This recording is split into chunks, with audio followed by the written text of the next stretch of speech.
20 లక్షల కోట్లు ఎక్కడికి పోయినాయని నేను అడుగుతున్నా. ఇవాళ నేను చెప్పదలుచుకున్న చంద్రశేఖరరావు గారు చేసిన అప్పుల కోసం నేను కట్టింది 1,53,000 కోట్లు బ్యాంకులకు అసలు మిత్తి పేరు మీద నేను కట్టిన.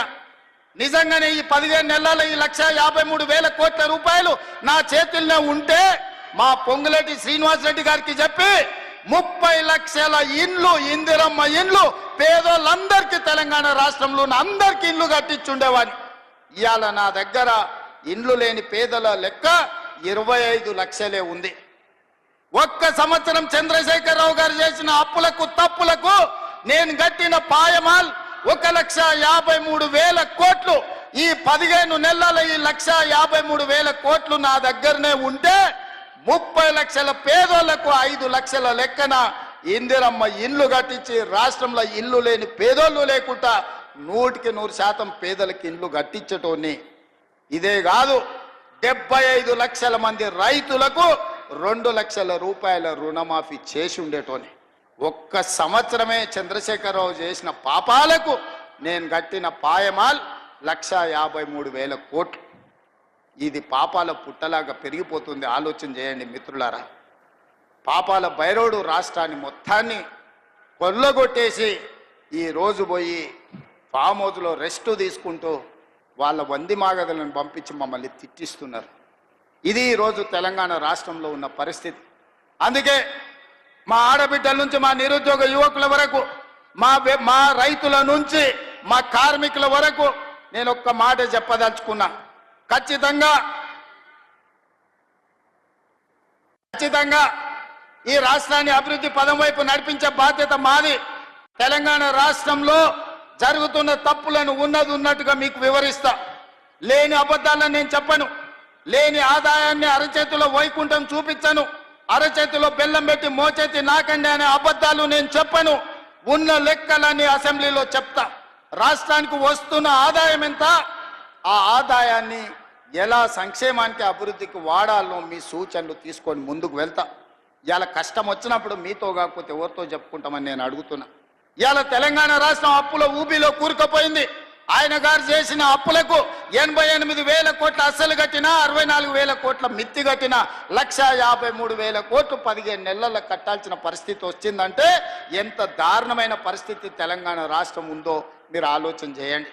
తండ్రి కొడుకులు అంటారు అప్పులుంటే బయటికి చెప్తారా, మళ్ళీ అప్పు ఎట్లా పుడుతుందని.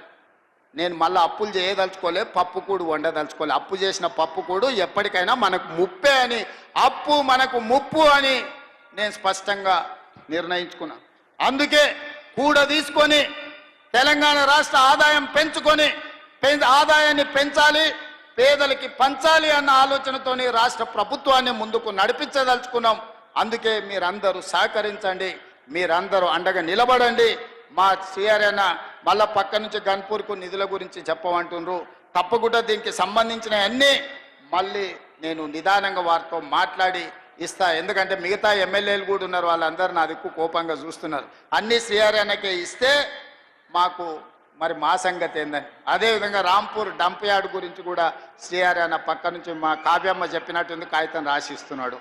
తప్పకుండా డంపింగ్ యార్డ్ నుంచి మొదలు పెడితే స్టేషన్ గన్పూర్లో ఉండే సమస్యల్ని పరిష్కరించే బాధ్యత నాది. మిత్రులారా, ఎర్ర టెండునా మీరు అందరు కూడా ఇక్కడికి వచ్చిండ్రు. మీ ఆశీర్వాదం, మీ అండ ఉండాలి. 10 ఏళ్ళు ఏలినోళ్ళు 10 నెలలకే మమ్మల్ని దిగిపోమంటారు. 5 ఏళ్ళ కోసం కదా కుర్చీ ఇచ్చింది మీరు. ఇవాళ ప్రభుత్వ ఉద్యోగం ఇస్తే 35 ఏళ్ళు ఉద్యోగం ఉంటుంది అంటారు. 2 ఏళ్ళకే తీసేస్తే పోతుందా? చంద్రశేఖరరావు డెఫినెట్గా దుఃఖం ఉంటుంది, వాళ్ళ కుటుంబానికి బాధ ఉంటుంది. ఎందుకంటే ఆ కుర్చీలో ఉంటే వాళ్ళు మళ్ళా దోసుకోవడానికి అవకాశం ఉండే అని వాళ్ళు ఆలోచన చేస్తున్నారు. అందుకే మిత్రులారా, ఈరోజు ఈ తెలంగాణ రాష్ట్రాన్ని అభివృద్ధి పదం వైపు నడిపించుకునే బాధ్యత మనది. ఈ తెలంగాణ రాష్ట్రాన్ని పునర్నిర్మించుకొని మన భవిష్యత్ తరాల కోసము ఆదర్శంగా నిలబడే విధంగా తెలంగాణ రాష్ట్రాన్ని ముందుకు తీసుకువెళ్దాం. మీరందరూ అండగా నిలబడండి. మీకు దాచిపెట్టేదేమీ లేదు, ఉన్నది ఉన్నట్టు అసెంబ్లీలో మళ్ళీ చెప్తాను. నిన్న కొంత చెప్పినా, గవర్నర్ గారు ప్రసంగంలో సగం చెప్పిన, ఈరోజు ఇంటర్వెల్ మాత్రమే, విరామమే. మళ్ళా బడ్జెట్ పెట్టినాక 19-20 తారీఖులో మిగతా కథంతా మొత్తం చెప్తా. రాష్ట్రంలో ఉన్న కేసీఆర్ చేసిన పాపాల చిట్ట విప్పుతా. మీరందరూ వినండి. ఖచ్చితంగా తెలంగాణ రాష్ట్రాన్ని బాగు చేద్దాం. మనమే చేసుకోవాలి, మనమే నడుము బిగించాలి. మీరందరూ అండగా నిలబడాలి. ఇంత మంచి కార్యక్రమాన్ని ఏర్పాటు చేసి మిమ్మల్ని అందరినీ కలవడానికి ఒక అవకాశం కల్పించిన పెద్దలు కడియం శ్రీహరి గారికి, ఇన్ఛార్జ్ మినిస్టర్ పొంగులేటి శ్రీనివాస్ రెడ్డి గారికి, అదే విధంగా వేదిక మీద స్టేషన్ గన్పూర్ కాంగ్రెస్ పార్టీ నాయకులు, గ్రామ స్థాయి నాయకులు, మండల స్థాయి నాయకులు, నియోజకవర్గ స్థాయి నాయకులు, జిల్లా నాయకులందరూ కూడా వేదిక మీద ఉన్నారు. వాళ్ళందరి పేర్లు నేను తీసుకోలేకపోయినా పేరు పేరున వాళ్ళకి మనస్ఫూర్తిగా ధన్యవాదాలు తెలియజేస్తున్నా. మరీ ముఖ్యంగా మా ఆడబిడ్డలకు మిట్ట మధ్యాహ్నమైన ఎర్ర టెండ ఉన్నా అన్నం తినకుండా మీ సోదరుని ఆశీర్వదించడానికి కూర్చున్నందుకు మా ఆడబిడ్డలందరికీ కూడా ప్రత్యేకంగా ధన్యవాదాలు తెలియజేసి సెలవు తీసుకుంటున్నది. మిత్రులారా, జై హింద్, జై కాంగ్రెస్. ముఖ్యమంత్రి గారికి 3 రంగుల జెండా బట్టి సింగమోలే కదిలినాడు ఒక్కరు